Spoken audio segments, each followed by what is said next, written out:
Hey guys, good to be with you. Missy and I are driving to do some last minute school shopping for us today. So shooting this on a Tuesday and wanted to, I'm not driving. Okay, I'm not driving.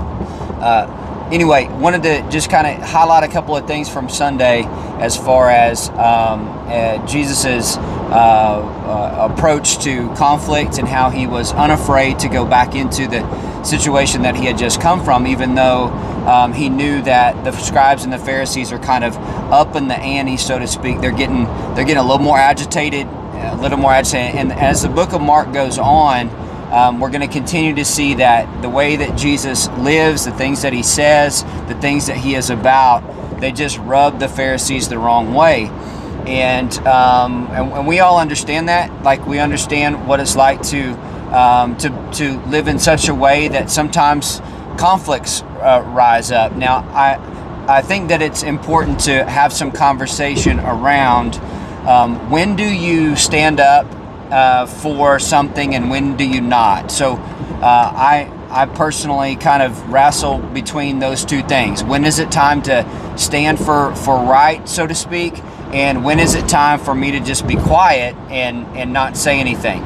You know, I would assume that like most of us, that if I wanted to, I could be in conflict every time I turn around. So what are some things to think about? I think we ought to think about, for one, who's this about? Who's this conflict about? Is this about me not getting my way?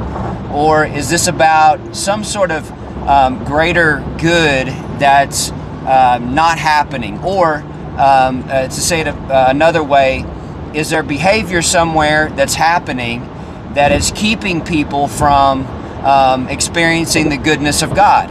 And so there's a lot of ways that can play out. But I'm thinking in Jesus's approach against the Pharisees, like the Pharisees are keeping vulnerable people out of the presence of God. That's why he came. He came to give people who ordinarily wouldn't have a shot. He came to give them a shot, and so that's what he's standing up for. And I think it's a noteworthy thing to think about. Again, we can be in conflict all the time, so I think we need wisdom, and then how we go about that conflict is important.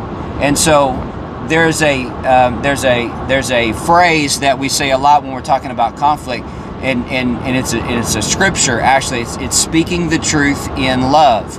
Now, some people will take an anchor in truth, and they'll say, no, I'm just going to tell the truth no matter what. I don't care how you feel. Well, that's not speaking the truth in love.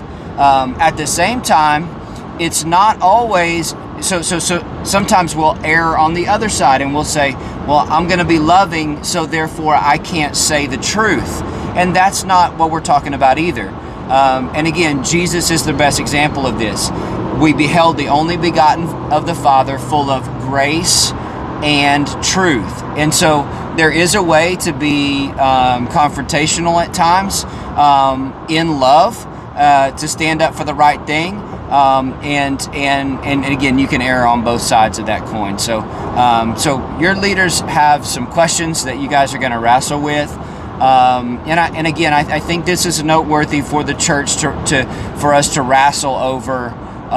Where do we stand up? Where do we not? When is it? Are we being loving when we do that? Do we genuinely care about the hurting, the hurting, the vulnerable, those who are, in some way disenfranchised? Do we speak up for them? Do we advocate for them?